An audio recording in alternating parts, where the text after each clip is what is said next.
Hello everybody and welcome to day 9 of the Relic reveal. So today is a little bit different. We have 3 relics that were revealed to us, which I'm sure all of these are going to be against each other in one of the earlier tiers. So keep that in mind as we go along. But all 3 of these relics today are going to be specifically about transportation. First up, we have Fairy's Flight. Provides the perfect magical support for any avid farmers. Grants a fairy mushroom that allows you to teleport to any fairy ring, spirit tree, or farming patch. And then of course, Village Quest will be auto-completed. So 2 things about this. Fairy mushrooms that allow you to teleport to any of this stuff. Very useful for any questing you want to do during the temporary game mode. Now, most people won't want to quest, but a lot of hard to get to or annoying to get to locations are in good access for these kinds of things. So might be something you want to do if you're going for a quest cape. Secondly, this is a very good relic to pick if you do not pick the farming relic. Now, most of us will be picking the farming relic, so maybe this one's a lot less useful, but the reason it's not as valuable as with the farming relic is because if you have the relic, you can just spam plant in the same patch, things will auto grow. But if you don't have that relic, you'll have to do real farm runs, which this will make it very, very convenient to do real farm runs. So think about that when you're picking your relic and choosing what you're thinking of doing. And of course, this is the only relic out of these 3 that will auto-complete a quest that isn't already going to be auto-completed. Tree Gnome Village. Now, this may or may not be something you want to have happen. It's not a hard quest, and it actually gives a decent amount of attack XP, I believe. But something to think about, and you'll get access to the fairy trees, spirit trees with this. Up next is Assassin's Insight. Provides a teleport to all major Slayer targets. No monsters are safe anymore. Grants the Skull of Slaying that allows you to teleport to any Slayer Master, Slayer Dungeon, and a bunch of Slayer monsters. Now, this, hopefully, will not be the end-all Slayer relic. They're probably going to come out with one that has real Slayer properties that make it more convenient to do Slayer. Think of choosing which task you want to do every single time, choosing how many you want to do, min or max, making infinite Slayer points kind of thing, all that stuff. When that gets released, if it comes with the benefit of having this teleport, then this relic is useless. But if not, this relic is quite good if you want to pair it up with the actual Slayer relic. It gives you access to a lot of really useful teleports, which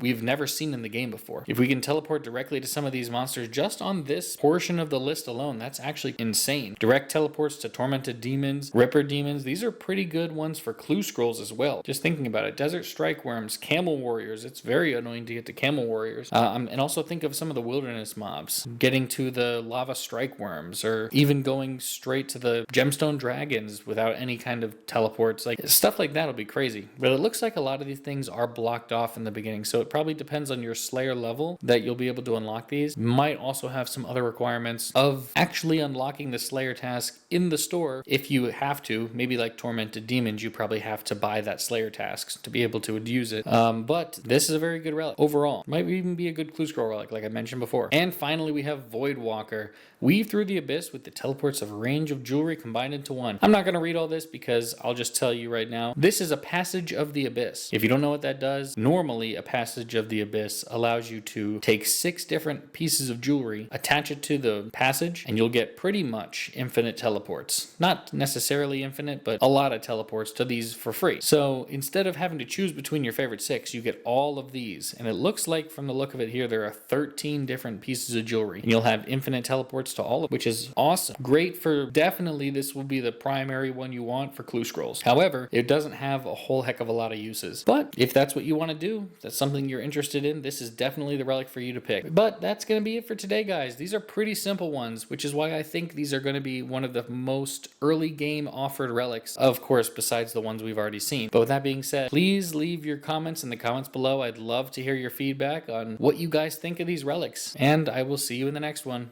Peace.